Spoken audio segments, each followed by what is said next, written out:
Selamat sore dokter. Selamat sore. Sehat sekali tentunya untuk hari ini dokter. Sampai siang mungkin masih sehat. Iya. Baik, dan pemirsa kami masih akan mengundang Anda juga untuk bergabung melalui telepon interaktif di 0711 311 454 atau melalui pesan singkat di 0811 710 9003. Dokter, kalau kita ngobrol-ngobrol tentang hipertensi atau tekanan darah tinggi, ini merupakan salah satu yang mungkin banyak sekali di kalangan masyarakat. Tapi mungkin masih ada juga masyarakat yang bingung tentang kondisi seperti apa yang bisa dikatakan sebagai penyakit tekanan darah tinggi atau hipertensi ini, dokter? Ya, baik. Hipertensi itu sebetulnya penyakit yang sangat mudah diketahui. Jadi secara sederhana saja, apalagi sekarang sudah banyak alat pengukur tensi yang digital, jadi semua orang bisa melakukannya. Kalau tekanan darahnya di atas 140/90, itu sudah terkategori sebagai hipertensi. 140/90? Iya. Jadi kalau tiba-tiba kita secara iseng ke dokter atau ke perawat atau kita periksa sendiri, tahu-tahu tensinya sudah 140/90, ini harus sudah ekstra hati-hati. Itu sudah termasuk ke dalam hipertensi sudah tingkat yang berat atau seperti apa, dok? Atau ada kelas-kelasnya? Ada kelasnya. Jadi untuk hipertensi secara sederhana kita bagi atas dua kelas, yaitu hipertensi derajat 1 dan hipertensi derajat 2. Kalau yang derajat 1 ini dari 140 sampai 160 per 90 sampai 100. Jadi yang bawahnya 90 sampai 100. Kalau sudah di atas 160 per 100, itu sudah derajat 2. Nah, derajat ini menentukan berat ringannya hipertensi. Orang yang derajat 1 itu otomatis obatnya mungkin lebih sederhana. Kalau yang sudah derajat 2 itu harus lebih waspada lagi gitu. Nah, itu bagaimana kita mengetahui selain tadi tekanan darah tingginya seperti itu, dok, sekitar 140 sampai dengan 160. Nah, apakah ada gejala-gejala lain yang bisa kita lihat secara kasat mata seperti itu? Apakah misalnya mudah sakit kepala atau seperti apa seperti itu? Hipertensi ini 60% tanpa gejala. 40% itu gejalanya biasanya yang paling sering adalah sakit kepala. Kalau sakit kepala yang lebih spesifik itu adalah sakit kepala di bagian belakang. Jadi belakang kepala ini berat rasanya. Nah, itu harus lebih waspada hipertensi. Kemudian keluhan yang lain yang tidak spesifik. Kadang-kadang dia sudah mulai agak sesak bernapas, agak susah bernapas begitu. Keluhan yang lain kadang-kadang berdebar-debar. Jantungnya berdebar-debar. Ada yang mengatakan sering emosi gitu ya. Sering emosi, itu merupakan gejala-gejala dari hipertensi. Tapi yang seperti saya katakan tadi, tidak semua hipertensi memberikan gejala. Hanya sekitar kurang lebih 60%, dok, ya? Nah, iya. Jadi artinya kalau kita tidak ada gejala, jangan merasa yakin bahwa kita bebas hipertensi.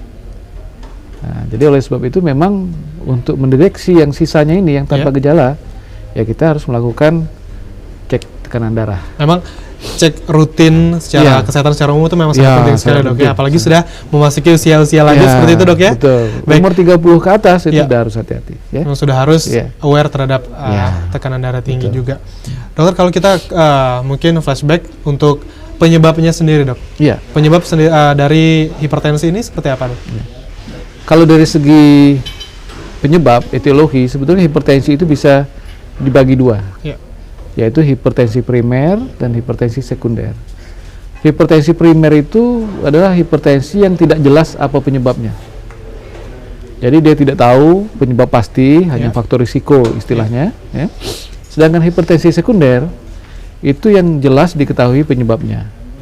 Contohnya apa? Ibu-ibu hamil tekanan darahnya naik, itu hipertensi sekunder. Ibu-ibu makan pil KB atau suntik KB, tekanan darahnya naik. Atau bapak-bapak makan jamu-jamuan atau obat-obatan tertentu, tekanan darah naik. Nah, kalau hipertensi sekunder ini, kalau penyebabnya dihilangkan, jadi misalnya dia pil KB, dia stop, tensinya akan normal lagi. Dia hamil, nanti habis melahirkan, dia tensinya akan normal lagi. Gitu. Berarti kalau yang hipertensi disebabkan karena faktor yang sekunder tadi, memang ada faktor pemicu seperti itu, dok, ya? Sehingga timbulnya hipertensi tersebut. Dan bisa dihilangkan disembuhkan kalau penyebabnya dihilangkan. Seperti itu. Baik pemirsa, kami masih mengundang Anda untuk bergabung bersama kami tentunya di 0711 311 454 atau melalui pesan singkat di 0811 710 9003. Masih berbicara tentang hipertensi, dokter. Kalau kita berbicara tentang usia, dok. Tadi dokter bilang kalau sudah usia 30-an kurang lebih, itu sudah harus mulai berhati-hati. Nah, seperti apa, dok, penjelasannya tentang usia ini? Iya. Jadi kalau kita lihat dari prevalensi hipertensi, angka kejadian hipertensi, memang semakin lanjut usia kita, itu angkanya semakin tinggi. Dikatakan kalau di atas 50 tahun, itu 50% hipertensi. Jadi kalau misalnya ada 2 orang yang di atas 50 tahun, 1 diantaranya hipertensi. Naik lagi 60-70% semakin tinggi hipertensi. Nah, untuk diketahui saat ini berdasarkan survei dari Kementerian Kesehatan, ya, untuk orang-orang di atas umur 18 tahun sampai lanjut usia, angka kejadian hipertensi itu 31%. Sudah ada, dok, ya? Sejak umur belasan tahun bisa saja. Nah, itu kalau sudah dihitung begitu, berarti kalau kita berkumpul bertiga, 1 orang hipertensi. Kurang lebih untuk prevalensinya, dok, betul. Jadi sepertiga, cukup besar itu.